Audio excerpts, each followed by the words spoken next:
ამ წებისთვის ნებისმიერ ატომაიზერს გირჩევთ. გაჟონვისგან რო იყოს დაცული. აქ აუცილებელია თვითონ მომხმარებელმა, ანუ თქვენ ამ კონკრეტულ შემთხვევაში ისწავლოთ სპირალის და ბამბის ჩადება. ეს არის საუკეთესო ვარიანტი. აი დაუშვათ დღეს არ გამოგივიდათ და გაჟონა, ხო? ხვალ უფრო მეტ ბამბას ჩადებთ. ხო, ლოგიკურია. რომ არ გაჟონოს.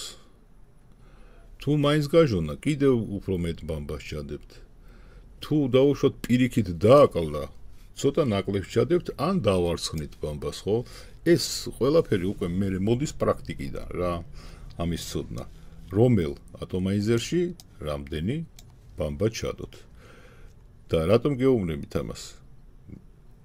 შემიძლია გითხრათ, ესე ზოგადად რომ აიღეთ ატომაიზერი ზედა საჰაეროთი, ანუ ზევიდან რომელიც იღებს ჰაერს.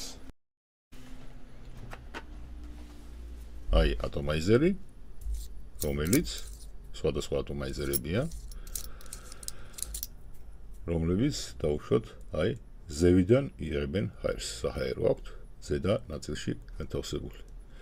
ქვედა ნაწილში ამას არაფერი არ აქვს, შესაბამისად გაჟონვა აქ არანაირად არ გამოვა. ახლა ზევიდან თუ გადმოასხავთ, რა ვიცი. პრინციპში ყველაფერი შესაძლებელია, მაგრამ მონდომება დასჭირდება. გაგაფრთხილებთ, რომ მსგავსი ატომაიზერები გაცილებით ნაკლებად გადმოსცემენ სითხის გემოს, ვიდრე ატომაიზერები, რომლებსაც აქვთ საჰაერო ქვედა ნაწილში.